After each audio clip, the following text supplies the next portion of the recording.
પુષ્પાબેન, પછી ભાર્ગવ પટેલ. જય સચ્ચિદાનંદ. આનંદ. બોલો. ચારિત્ર મોહ કેવી રીતને કાઢો? 5 આજ્ઞામાં રહીને. હેલું છે. ના કીધું આપણું ધાર્યું ના થાય તો વ્યવસ્થિતમાં જ્ઞાનમાં રહો ને એટલે ચારિત્ર મોહ ધાર્યું કરવાનું ખાલી થાય. પણ ફાઇલ નંબર 2 ને શુદ્ધાત્મા કેવી રીતને જોવાનું? એ પેકિંગ ચોમડાની એકથી ફાઇલ 2 દેખાશે. અંદરની દ્રષ્ટિથી સમજી જાય કે શુદ્ધાત્મા તો છે જ અંદર હોય તો જ આપણી સાથે વાતો કરે. શુદ્ધાત્મા જતા રહે એટલે ખબર પડે કે ભાઈ કયા. પણ દીપકભાઈ બહુ જ ચીકણી ફાઇલ છે. એ તો ચીકણી હોય ને, આપણે ચીકણી કરેલી છે સમજવાનું. સંભાવે નિકાલ કરશું ને એટલે ચીકાશોચી થતી જશે. સમજાયું ને? એટલે આપણે શું કરવાનું? એના દોષ નહીં જોવાનું, એને દુઃખ નહીં આપવાનું. યાદ રહેશે? હા. દુઃખ અપાય ને એટલે આપણે સમજવાનું આપણી ભૂલ છે. પછી પુષ્પાબેનને કહેવાનું પ્રતિક્રમણ કરો. પુષ્પાબેન, દુઃખ અપાય ખરું? થોડું થોડું કોક દાડો, કોક કોઈ વાર જ અપાતું હશે? ના અપાઈ જાય. 7 વાર તો પછી ધોઈ નાખવાનું. શું ધોવાનું પ્રતિક્રમણ થાય છે ને? હા. પેલા કરતા ઘટ્યું ને? પ્રતિક્રમણ તો એમના જ કર, બીજા કોઈના કરતી જ નથી અત્યારે. હવે બીજા જોડે એટલે બોલો કેટલા બધા ચીકણો હિસાબ એક પર કરી નાખ્યો હોય, બીજે બધે ઓછો રાખ્યો છે, અહીં વધારે છે. એટલે આવું ધોવાથી ઓછું થયું ને. ફાઇલ આગળ આવે તો આપણું આગળ ગાળું ચાલે ને. હા એ બરાબર. જો એ આગળ આવે એટલે જ્ઞાનમાં આગળ આવે. જ્ઞાનમાં આવે એવું. એ બરાબર. પણ એને રોજ ગોદા નથી મારતા ને જ્ઞાનમાં આગળ વધો. બિલકુલ બોલવાનું ઓછું કરી દીધું તો ફરક પડ્યો ને. હા. ચાલો સારું. પણ એ અહીં જ્ઞાનમાં આવું છે તો એમને ગમતું જ નથી. લ્યો, એટલે એનો અર્થ શું થયો ખબર પડી? હા. આપણે હજુ એમનું એવું દુઃખ આપીએ છીએ તે સમજે છે કે દાદા ભગવાનના સત્સંગમાં જાય છે પણ આ સુધરી નહીં હજુ. એટલે મનથી અપાઈ જતું હશે પણ વાણીથી ઓછું થઈ ગયું. વાણીથી ઓછું થયું ને. પણ ઓછું થયું એટલે કેવું, પેલો 2000 દુઃખ આપતા હતા એમાંથી હવે 700 દુઃખ આપીએ છીએ તો એમને તો ભારે જ લાગે ને. 700 માંથી 7 પર આવશો ને ત્યારે ખુશ થશે કે હા સુધરી ગઈ, પુષ્પામાં પુષ્પ જેવા ગુણો પ્રગટ થયા. બીજી ફાઇલો પણ અહીંયા આવે છે પણ કોઈ દિવસ આવતા જ નહીં અંદર. ધીમે ધીમે કઈ નહીં, આવશે આવશે. એના માટે શું કરવું? પણ એમના શુદ્ધાત્માને પ્રાર્થના કરવાની, દાદા ભગવાનને પ્રાર્થના કરવાની કે એ લોકો આવે, સરસ જ્ઞાન પામે. મૂકવાય આવે પણ મને કે તું જા, તું તમે તે જા. કેટલા સારા કહેવાય. પોઝિટિવ જુઓ કહો અહીં સુધી આવ્યા છે તો દાદા પછી સોંપી દો, દાદા તમે સંભાળજો. પણ ઘેર બેઠા ગંગા આવી છે તો આવવું જોઈએ ને લોકો. હા પણ કઈ નહીં, આ કિનારે પેલું જોવા આવશે ને તોય ચાલશે. જોવા જ નથી આવતા ને. અરે કહેવાનું જુઓ તો ખરા છોકરાઓનું. શુક્લટીની જાત્રામાં કાલે ફરી આવ્યો મોટો બાબો કે કોઈ વસ્તી નહીં મકવા. શુક્લટીની જાત્રા કરતા પણ સરસ છે પણ આવતો જ નથી. આવશે આવશે. આપણે આગ્રહ નહીં રાખવાનો. આજે સમજી ગયા ને? આગ્રહ નહીં. આગ્રહ તો નથી રાખતી પણ આવું કહેવાય જાય. આગ્રહ રાખતા નથી અને કહેવાય જાય એનામાં જ આગ્રહ. જય સચ્ચિદાનંદ. આગ્રહ વગર કહીશું ને તો ઉગશે કોક. એટલે આગ્રહ નહીં રાખવાનો. અને આપણે આપણા શબ્દ જો એ વાંધો ઉઠાવે ને એટલે સમજી જવાનું કે આપણો શબ્દનો આગ્રહ થઈ ગયો. એટલે એ લોકોને એવું છે કે ફાઇલ 2 જોડે જરા કચકચ કોઈક દિવસ કરી નાખું ને તો બંને બાબાને ગમતું નહીં. 3 ને 3 ફાઇલ છે તો કે તું શુદ્ધાત્મામાં નહીં રહેતી. આમ જો કેટલું બધું સરસ. એ લોકોને જાગૃતિ છે જ, આપણને જરૂર છે જાગૃતિની. પણ બહુ થઈ જાય તો દીપકભાઈ શું કરે પછી? તો આપણે કઈ નહીં, પણ આપણે પ્રતિક્રમણ પડે નહીં. ખરેખર ના બોલો ને, ના બોલનારની વધારે અસર પડે. બોલનાર કરતા ના બોલવા વાળાનું તાપ વધારે લાગે. એટલે ચીકણી ફાઇલ એટલે કેવી દીપકભાઈ? અત્યારે અહીં આવું છે ને એવું કે તું તઈ નથી જતી, તું બીજે જાય છે એવું કે છે ફાઇલ. પછી કહેવાનું કે તમે મારી સાથે આવો એટલે હું કહું છું. પેલી ફાઇલો પણ એવું કે તમે પણ જાઓ હાથે તો તે નહીં આવું. કઈ નહીં, આવશે. એટલે એને શું છે કે ધીમે ધીમે આવશે. બધાને મોડા વેલા આવ્યા છે, 2 માંથી એક પહેલું આવે ને બીજો પછી આવે. તમે કઈ કે આશીર્વાદ આપો કે આવે. આવશે આવશે. જય સચ્ચિદાનંદ. ભાર્ગવ પટેલ, પછી રાઠોડ ધર્મેન્દ્ર, વિનોદરાય ભાવનગર. જય સચ્ચિદાનંદ પૂજી છે.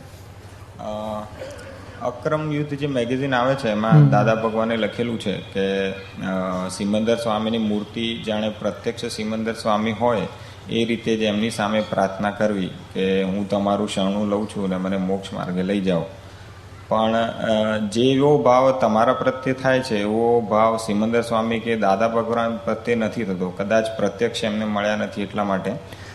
પણ સિમંદર સ્વામીની જે પ્રાર્થના થાય છે એ જાણે એવી લાગશે કે હું સ્વાર્થથી કરું છું કે મોક્ષ માર્ગે જવું છે એટલે હું સિમંદર સ્વામીને સારા લગાડું છું. ના, એવું સ્વાર્થથી નહીં. ખરો સ્વાર્થ એને જ કહેવાય. સ્વ અર્થે એનું નામ સ્વાર્થ. અને આ ઘરવાળા માટે બધું પરાર્થ. પારકા માટે કરવું એ પરાર્થ કહેવાય. આ તો આત્મા માટે જ કરીએ છીએ એટલે બરોબર જ છે. હવે એટલું સમજી લેવાનું કે ભાઈ આજે ભલે ભાવ થતા નથી, પણ આપણે આ કેવું છે કે આપણે ધંધો નહીં, તમે ઓફિસમાં જોબ કરતા હોય તો ભરૂચના રિપ્રેઝેન્ટેટિવ તમને પગાર આપતા હોય ને, મેનેજર હોય તે ભરૂચવાળાને પૂછીએ તો ભાઈ મારી કંપની તો બહુ મોટી, એમાં તો 20 બ્રાન્ચો છે, એમાં મૂળ બ્રાન્ચ મોટું બોમ્બે છે, એની અમે સબ બ્રાન્ચમાં છીએ. તો બોમ્બેવાળાને પૂછીએ તો કે ના સિંગાપુરમાં સાહેબ રહે છે. બને કે ના બને? બને. હા, તો આપણને તો ભરૂચના જ પેલા મેનેજર કામ લાગે ને, એટલે એ જ ધ્યાન રાખતા હોય કે ભરૂચના મેનેજરને પૂછીએ ને તો ભાઈ બોમ્બેવાળાથી આપણને આવે જ બધું, આપણે હેન્ડલ કરવું પડે છે. બોમ્બેવાળાને પૂછીએ તો ભાઈ સિંગાપુરથી બધું છે ચાલે, ત્યાંથી સંચાલન ચાલે છે. એટલે મૂળ સિમંદર સ્વામીથી સંચાલન ચાલે છે, ખબર છે. પછી દાદા ભગવાન રિપ્રેઝેન્ટેટિવ છે, અને તે દીપકભાઈ એમના સબ બ્રાન્ચમાં છે ક્યાંક. એટલે આપણને તો એ જ દેખાય કે આ પગાર અહીંથી મળે છે તો આ સાહેબ મોટા, તો આપણે સમજવું એ બરાબર છે. એ રીતે પ્રાર્થના કરવાથી ફળ મળે તો ખરું? અરે મળે 100% મળે. અને બીજો એક પ્રશ્ન છે કે જે તમે પહેલાં કીધેલું કે જે આપણે ઇન્દ્રિયોથી જે અનુભવીએ છીએ બધું ડિસ્ચાર્જ છે, તો જ્યારે કોઈ ફાઇલના વર્તનથી આપણને એના પ્રત્યે અભાવ થાય ત્યારે હું એ રીતે વિચારું છું કે આ ફાઇલ પણ તમારા એટલે દીપકભાઈ જેટલી જ સારી છે, પણ મારા પૂર્વભાવના ડિસ્ચાર્જના લીધે મને ખરાબ દેખાઈ રહી છે.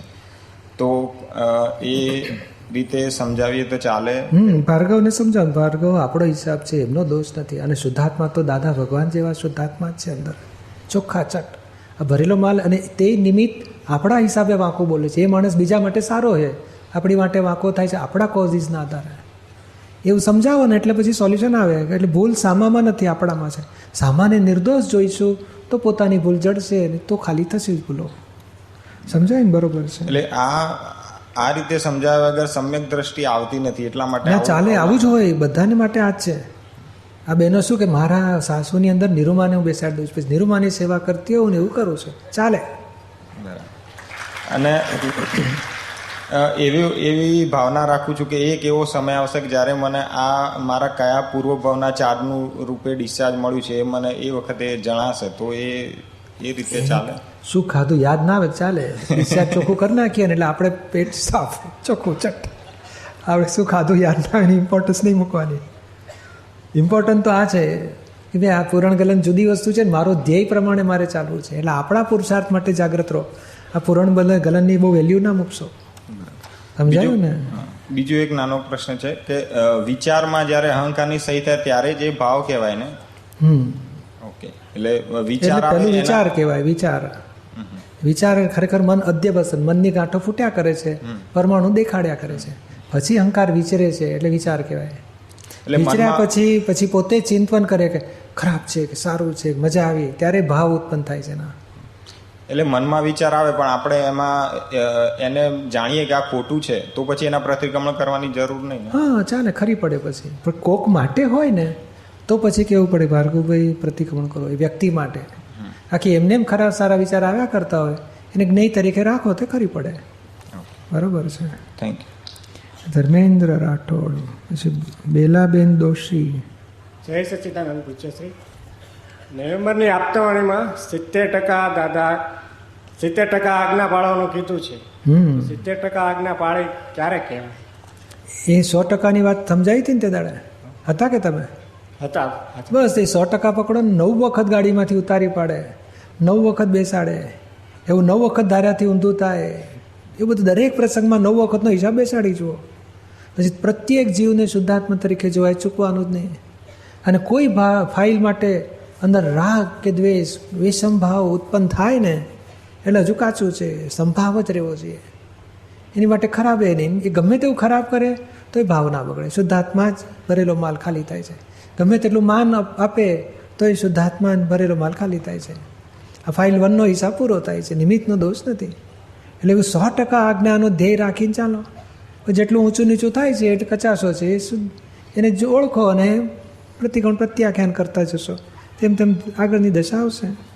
અને નિરંતર સત્સંગમાં આવા એવા આશીર્વાદ આપો. એ બરાબર છે. Belaben Doshi, new jersey. કિરીટ ચાવડા, અમદાવાદ. જય સચિદાનંદ દીપકભાઈ. સોનલબેન, રાજકોટ. બોલો. કોટી કોટી પ્રણામ. મારો પ્રશ્ન એ છે કે ઘણી વાર ઘણીવાર એવું મેં સાંભળ્યું છે કે કોઈ એમ કે તમે જો ફાઇલનો સંભાવે નિકાલ નહીં કરો તો એ તમારો મોક્ષ રોકી રાખશે. તો એ વાત સાચી છે? કોઈનો મોક્ષ રોકી શકે? ખરેખર એવો અહંકાર ના કરવો જોઈએ. સમજણ મરે કોઈ જીવનામાં કિંચિત માત્ર ડખો દખલ કરી શકે જ નહીં. એવું સ્વતંત્ર જગત છે. ફક્ત ભૂલ ક્યાં થાય છે? આપણે કહીએ ને એ અપેક્ષા ઊભી કરે આપણી પર, તારે અમારું કરવું છે, શું કરવું છે, કેટલું કરીએ તમારું, બસ દર વખતે અમારે છોડતા જ નથી તમે. એ આપણે રિએક્ટ થયા ને એટલે ફસાયા. હવે રિએક્ટમાં બે ભાગ છે. બેલાબેન રિએક્ટ થાય, તમે અંદર સંભાવ રાખો. સમજાયું ને? બેલાબેન રિએક્ટ થયા તો પાછું પ્રતિકોણ કરવાનું, ભાઈ આવું આખો શબ્દ રિએક્શન થઈ જાય છે. તો બેલાબેનથી થવું જોઈએ, તમારાથી ન થવું જોઈએ. તમે એમાં સહમત ના રહેવાય, તમારો વિરોધ હોવો જોઈએ. એટલે આ ખોટું થયું, આવું ના હોવું જોઈએ. હા, અને પછી ધીમેથી વાળી લેવાનો કે તમે શું કહેતા, તમારું ખ્યાલ ના રહ્યો, મારે શબ્દ બોલાઈ ગયા ઊંધા કંઈક, હવે શું કહેવા માગતા હતા. ધીમેથી પાછું વાળી લેવું પડે. આપણે વાળી લઈએ ને તો પેલું ખોટું છે એનું એક સ્ટેપ આગળ વધ્યા કહેવાય. નહીં તો ખોટું છે પેલા ગોદો માર્યા કરીએ ને પછી અંદર ખોટું બોલ્યા કરીએ, દુરુપયોગ કરીએ છીએ પાછા. થોડુંક વાળી લો, અથવા તો બીજી વખતમાં એમને કહે તમે જે કહેવા માગતા હતા ને મારી જરા ઉતાવળમાં ઊંધું બોલાઈ ગયું, પણ તમે મને શું કીધું હતું, શું કહેવા માગતા હતા, સારું ધ્યાન રાખીશ. મારો પ્રશ્ન એ છે કે પેન્ડિંગ રહી શકે છે પણ મારો મોક્ષ રોકી શકે ના. આપણે એમાં રિએક્ટ થઈશું ને તો રોકી શકશે, આપણે એમાં સંભાવ રાખીશું તો રોકી નહીં શકે. બરાબર છે. સામી વ્યક્તિનો તો અધિકાર છે જ, એ રાગે કરશે કાં તો દ્વેષે કરશે, એનો મોહ પૂરો કરવા માટે બધું કરશે. પણ આપણે એમાં એ જ્યારે મીઠું કરે ને એના સુખે સુખી થઈ જઈએ, ખુશ કે નહીં આજે જમ્યા, બહુ ગમ્યું એમને, મારું સારું બને છે જમવાનું, હમણાં હવે સારું લાગવા માંડ્યું એમને, એ ખુશ થયા એટલે મેં એ આંકડો ગાલ્યો. પછી એ વગવે જમવાનું, તારા ઠેકાણા જ નથી, તું બરોબર બનાવતી જ નથી, એટલે પાછું અકળાય કે આના ખાવાના મોં છૂટતા નથી, મારી પર રોજ કકડામાં, કેટલું બનાવ્યું, કેટલી ચોપડીઓ વાંચીને સારું બનાવું તો એને કંઈ સંતોષ જ નથી થતો, શું કરીએ હવે. એ બોલ્યા એટલે તમે પાછું એના દ્વેષે દુઃખી થયા, એના દુઃખે દુઃખી થયા, એના સુખે સુખી થયા, એટલે તમારો સંભાવ ચૂક્યા. એનું નથી એ બોમ્બ પાડે કે બરોબર નથી તો આપણે બેલાને કહેવાય, બેલા જરા સરસ બનાવજો, એમને સંતોષ થાય, આપણે છૂટી ગયા. એ ખુશ થઈ ગયા તો બેલા જો આવું ધ્યાન રાખીને બનાવો તો એમને સંતોષ થાય છે. આપણે પડોશીને હાચવે છે એવું સમજવું. એટલે આપણે પ્રતિક્રમણ કરીએ અને સંભાવ રાખીએ તો આપણે છૂટી શકીએ. બરાબર છે. પણ એટલું સમજો, એના ગોદામાં આપણે ગોદા મારવાની, એના આક્ષેપમાં આપણે રિએક્ટ થઈને એમને આક્ષેપ આપવાની. બરાબર છે. છતાં અપાઈ જશે તો અંદરથી પસ્તાવો લેવાનો, બીજી વખત ના થાય એવા નિશ્ચય કરવાના. બરાબર. તો ધીમે ધીમે આપણે છૂટતા જઈશું. ટૂંકી વાત શું છે, ફાઇલ અને આપણા રાગદ્વેષ, આપણા રાગદ્વેષથી ફાઇલો ભેગી થઈ છે, આપણા મોહથી ફાઇલ ભેગી થઈ છે. આપણો મોહ ખલાસ થશે, જેમ ટપાલ અને ટિકિટ વચ્ચે ગુંદરથી ટિકિટ ચોંટી છે, ટપાલને ગુંદર ઉકળી જશે, ટપાલ ટિકિટ ઉડી જશે. એટલે આપણા રાગદ્વેષથી ફાઇલો ચોંટેલી છે, આપણે ફાઇલોને ખસેડીએ છીએ, રાગદ્વેષને હચવીએ છીએ, અને એ ભૂલ કાઢવાની છે આપણે. બરાબર છે. એટલે આપણો મોક્ષ કોણ રોકી શકે? ફાઇલો રોકતી નથી, આપણા રાગદ્વેષના આધારે ફાઇલો ઊભી થઈ છે ને એ રોકે છે. આપણા રાગદ્વેષ ખલાસ થઈ જશે તો ફાઇલો રોકી નહીં શકે. પછી ત્યારે ફાઇલ કહેવાતી પણ નથી. આપણે વિતરાગ થયા તો ફાઇલો મુક્ત કરી દેશે આપણને, ગ્રીન સિગ્નલ. બરાબર છે. બીજું મારે એક ખાસ તમને કેવું છે, એક અનુભવ છે મારો. નીરુમાં કહેતા હતા કે એમની મમ્મી જ્યારે બીમાર હતા ત્યારે એમની સેવા કરવા ગયા હતા.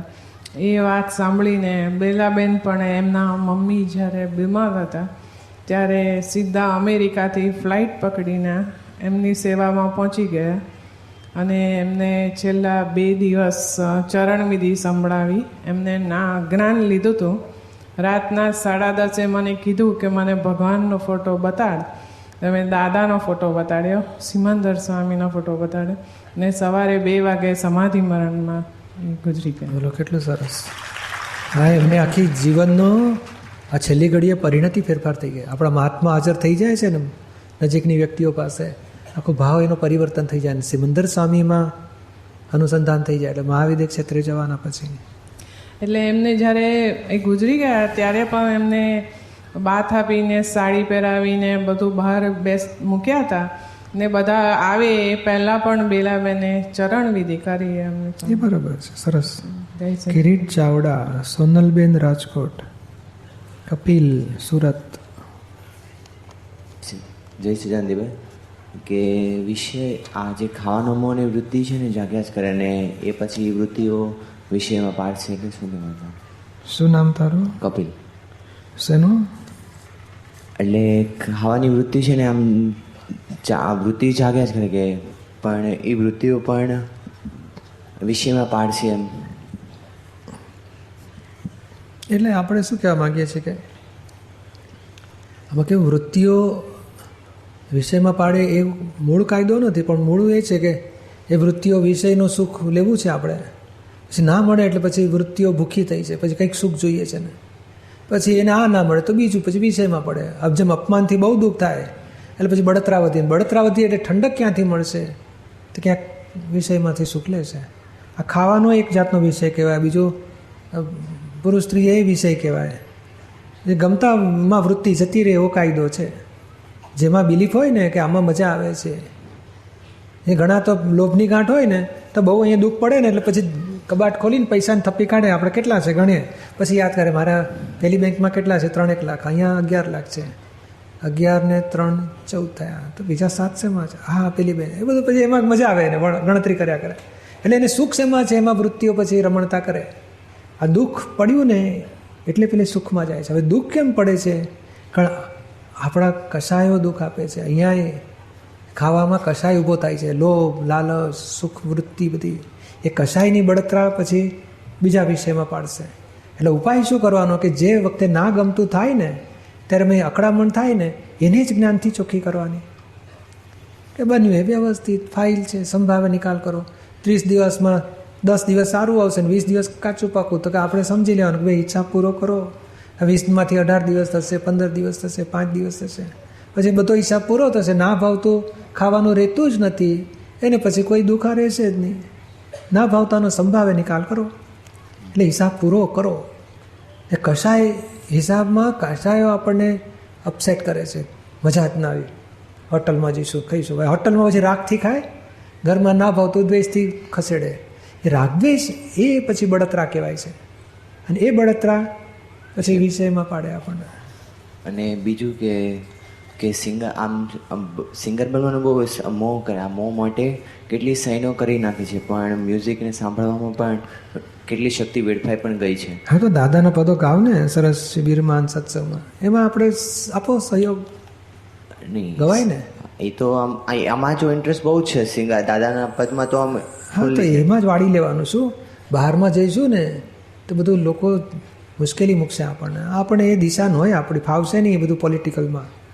આપણે આ સરસ સેવામાં રહીને દાદાની સેવામાં મ્યુઝિક વગાડો, પછી પદો ગાઓ, બધાને આનંદ કરાવો, એમાં રહો. આપણે વાળી લો તો સારું. પણ એનું આ જે લોકોએ આપણી સાઇન કરી છે, પણ એનું એ સાઇન કરેલી, પણ આપણે પછી થોડું આપણે ફેરફાર કરવો હોય તો આપણે પેટ્રોલ ભર્યું ગાડીમાં, પછી અહીંથી ભુજ તરફ લઈ જવું કે મુંબઈ તરફ લઈ જવું, આપણે સ્વતંત્રને વાળી લો આપણી વૃત્તિઓને.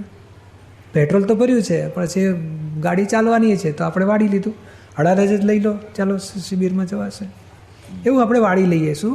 અને આ જે સિંગરો હોય છે એની દશા શું આવે એ થોડું દશા તો હવે શું છે, એ જો ગાવા, એ જો બીજો સારો ગાયક ઊભો થાય ને એટલે આપણી પત્તર રગડી જાય, સ્પર્ધા ઊભી થાય, પછી એને પાડવા માટે તોફાન ઊભો થાય, પછી એને ખસેડવા આપણને કોઈ સાચવતું એને સાચવવા માટે પાછું તોફાન ઊભું થાય. કોને આ બધી સંસારમાં એક ભજીયા બનાવવાની ઈચ્છા કરો ને, ભજીયા બનાવનારી ભેગી થાય, ભજીયા આપનારો ભેગો થાય, ભજીયા પડાવી જનારો ભેગો એ થાય પાછો. આમ દેખો, અમે તો માથેરાન ગયેલા ને તો કેળાની પેલી લૂમ દેખીને તો 100 ફૂટ દૂર પેલો વાંદરો એવો દોખ પડતો આવ્યો, આખી લૂમ પાડીને ભાગ્યો સીધો. કોઈ પડાવનારું એ ભેગું થશે. હવે કારણ રિલેટિવ વસ્તુ જ એવી છે, અને આત્માની વાત એવી છે ને, પડાવવા કોઈ આવશે ને તો એનો મોક્ષ થઈ જશે. રિયલની વસ્તુમાં સ્પર્ધા કરશે ને તો એનું કલ્યાણ થઈ જશે. કે રિલેટિવ તો મહા મુશ્કેલી, એટલે રિલેટિવ ભાવમાંથી લઘુત્તમ થઈ જાઓ. રિલેટિવમાં લઘુત્તમ થાવ તો કુદરત તમને રિયલમાં ગુરુત્તમ બનાવી દેશે. બાકી રિલેટિવમાં ડિવેલ્યુ કરવા જેવી છે, રિલેટિવને મોહ વધારવા જેવો નથી, પાછા ફરવા જેવું છે. ના સમજાયું? અને બીજું એ કે હું કરું હું કોઈને ના કરવા દઉં, એટલે માન માટે માંડના રક્ષણ માટે બીજાને ખોટો આમ થરે છે ને, એટલે આવી જ જાય ને બધું. આપણું ગાયક વધારે ગણાતું હોય અને જો ઊભો થાય કોક, પછી એને ડાઉન કરવા માટે કેટલા પેલા એ કરવા પડે, તોફાન કરવા પડે, અને પછી પૈસા આપવા પડે. ભાઈ મને લેવાનો, પેલા નહીં લેવાનો, મારા જ પૈસા તારે મને આપવાના. શું 1 લાખ આ પેલો 80,000 જાય છે, તું લાખ આપજે, હું 20,000 તને આપીશ, મને આપજે. પેલા એન્ટ્રી ના થાય. અરે કેટલું કાવા દો, પોલિટિકલ ચાલુ થઈ જાય. આ સેવામાં એવું થયું કે હું કરું કોઈને ના કરે, પછી બીજાને ખાડે નીચે પાડે કે આપણે હું આને આગળ ના વધવા દો, એટલે પછી એ માનના એટલે કે નિર્માણ એક સેન્ટર છતાંય આપણું કહે છે આ ટોળું છૂટવાવાળું છે, કોઈક જાગૃત કરશે, ભાઈ પાછા ફરજો. અને બહારનું ટોળું છૂટવાવાળું નથી, એ ચડાવશે આપણને કે તું મૂરખ છે, એને આમ કરવાનું, ખસેડો, કાઢો. કારણ એને દાનત હોય, પહેલાંથી દજાયેલો હોય, ભેગા મળીને ઝઘડા, રોપા, રાગ, દ્વેષ, તોફાન વધશે. અને મોક્ષના ધ્યેયવાળા નથી કોઈ, મોંમાં પાડશે અને મોક્ષ ઉડાડી દેશે. ને નિરૂમા કહેતા હતા કે સામાવાળાને માન માટે કેટલો નીચો પાડે, એ શું કહેવા માંગતા હતા કે એટલે આ તને અનુભવ થયો જ ને, સ્પર્ધામાં નીચો પાડે ને, એ નીચો એની ઓછી સેવા છે, એ કામ જ નથી કરતો, મને આપો હું જ કરીશ. એની યાદ જ ના કરે, ખસેડી નાખે, એ બધું તોફાન બહુ કરી શકે. એ ચેપ્ટર પછી કોઈક દાડો ખોલીશું આપણે. જય સચ્ચિદાનંદ. હિના દીના ગોર, કુમારી જ્યોતિબહેન, જ્યોત્સનાબેન પટેલ, ભરૂચ. જય સચ્ચિદાનંદ પૂજ્ય. શું નામ? દીના ગોર બોલો. છે પ્રશ્ન અંદર. શું પૂછવું છે? પહેલું તો છે કે આપણે લખ્યું એક આજ્ઞા પાડીએ તો એનું ફળ એમ કેટલું મળે આપણને? હા, એ દાદા કે એક આંગળી પકડી એટલે માણસ પકડાયો હાથમાં. એક આજ્ઞા પાડશો તો બીજી 4 જોડે આવશે જ. એટલે પછી ધીમે ધીમે સરસ ફળ મળે. 50% તો મળે જ સરસ પાડો તો. છેલ્લી વધારે ગમે જેવું છે. હા, છેલ્લી વધારે ગમે તો ગમાડો. પછી સત્સંગમાં આવીને શેઠાઈ નથી કરવાની, ના ના, મારી સેવા કરો. અરે તમે કહું સત્સંગમાં આવીને એટલે સેવા કરો, ઘસાવો, કમર વાંકી વાળો તો બરોબર છે. બીજું છે બીજી બધી કેવા સંજોગોમાં કેવી રીતે પાડવી એ હજુ નથી ખ્યાલ આવતો એટલો બધો એમ. નહીં, સંજોગ માત્ર ને ફાઇલ જ કેવું, સંભાવે નિકાલ કરો, થઈ ગયું ને સહેલું. બરોબર.